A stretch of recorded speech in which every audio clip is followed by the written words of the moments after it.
Warning signs. How to protect your kids from becoming victims or perpetrators of violence and aggression. By Brian D. Johnson, Ph.D., and Laurie D. Berdahl, M.D. Narrated by Tanya Eby.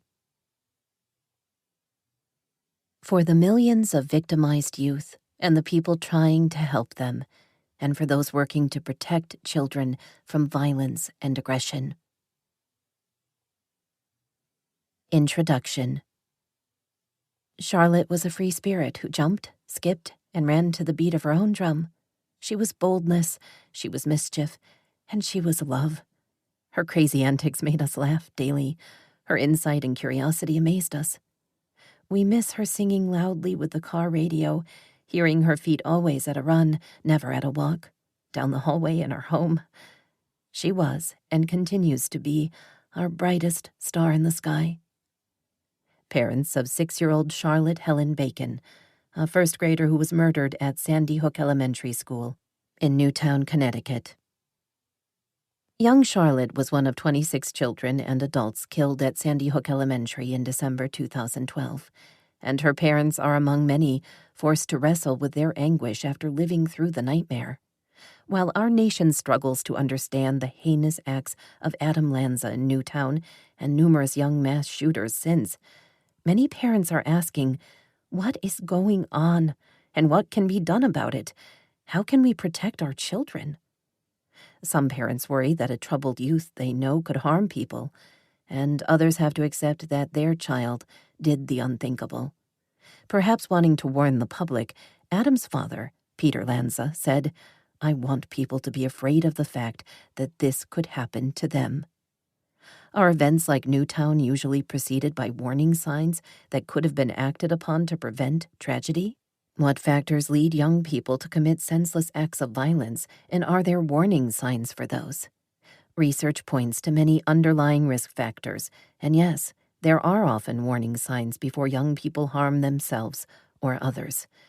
You'll learn about these warning signs as you read this book. When a young person commits an atrocity, many of us want to think that he or she had a mental illness, and there was nothing anyone could have done to predict the event, because it makes disturbing scenarios more palatable. This would indicate that there's not much we can do. But fortunately, that's usually not the case. This book discusses warning signs relating to mental and emotional health, including those shown by Adam Lanza. But you'll learn about other more significant risk factors for aggressive and violent behaviors, which, when recognized, can prompt productive, early intervention. While we frequently hear news of events that we fear most, such as children being shot in schools or abducted, relatively few children will be victims of these. However, most American kids and young, or emerging adults ages 18 to 24, are victims or perpetrators of other forms of aggression and violence, with far-reaching consequences. Aggression is attempting to inflict or inflicting physical or psychological harm to someone by physical, verbal, or situational means, or dominating someone by using power. Examples are taunting, manipulating, threatening, stealing, cheating, humiliating, excluding, and inducing fear. Many of these behaviors are part of bullying and relational aggression, which affect up to 30% of our children. We'll show you how to help your children survive and even thrive in the midst of it. Most severe forms of physical aggression, such as physical assault with or without a weapon, threats with a weapon, vandalism, rape, murder, and child and animal abuse, are considered violence. Cutting and suicide are forms of violence against oneself. Compared to any other age group, adolescents are the most frequent victims of violence. How many youth are victimized? Here are some statistics for you. According to a 2013 study in JAMA, Journal of the American Medical Association, Pediatrics, more than 40% of kids up to age 17 were physically assaulted at least once in the prior year. During that same period, almost 60% were exposed to violence, crime, or abuse as victims or witnesses, and about 25% were victimized by robbery, theft, or vandalism. In 2013, almost 600,000 young people up to age 24 were treated for physical assault injuries, and more than 200,000 of these people were younger than 18. 100 years ago, infectious diseases were top causes of death in children. Today, children are slain by murder much more often than disease, and are murdered disproportionately more often than adults. While homicide isn't a top 10 cause of death in adults over age 45, it's the third leading cause for 1 to 4-year-olds. In 2013, more than 5,200 children and young adults were murdered, and almost 900 were younger than 15 years old. Reports indicate that of the 1 in 5 females who are raped in the United States, more than 40% are under the age of 18 when first raped, and more than 12% are under age 11. More than 27% of male rape victims were 10 years old or younger when first raped. Sexual assault and dating violence harm even higher numbers of youth. Most sexual violence goes unreported. Suicide is the ultimate violence against oneself and can sometimes follow cruelty by other kids. Audrey Pott, a bright, lovely 15-year-old girl, took her own life after fellow students shared pictures of her being sexually assaulted by 3 16-year-old boys whom she considered friends.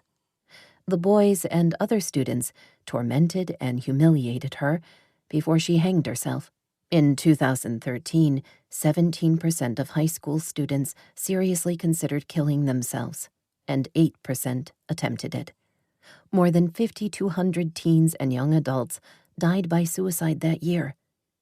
We'll provide preventive measures against suicide, as well as sexual assault, rape, social media perils, and bullying.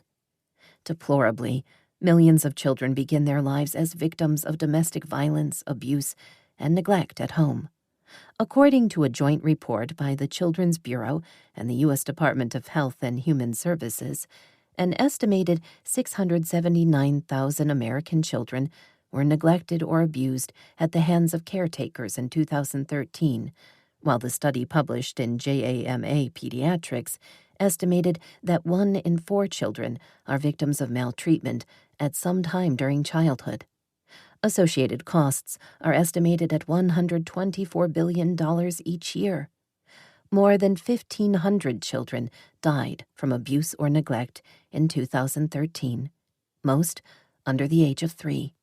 Millions are also victimized by domestic or family violence, witnessing parents violently mistreating another parent, romantic partner, child, or other family member. Many also endure being bullied by a sibling. Children who experience maltreatment and home violence are at increased risk of being victimized in other ways and of becoming aggressive and violent. As many youth are victimized, many also perpetrate aggression and violence.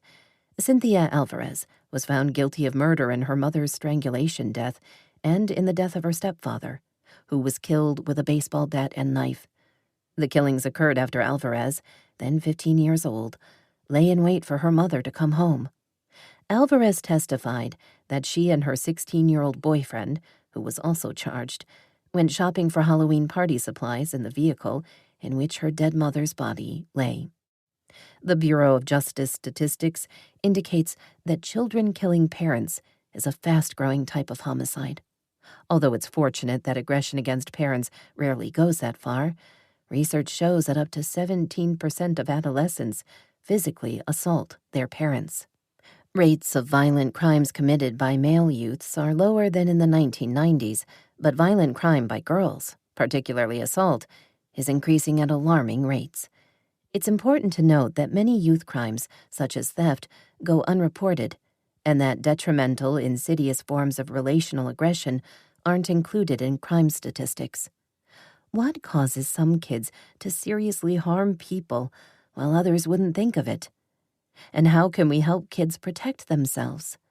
This book is about the many risk factors for becoming victims or perpetrators of violence and aggression. These include dangerous friendships, social isolation or rejection, sexualization, drug and alcohol use, harmful media exposure.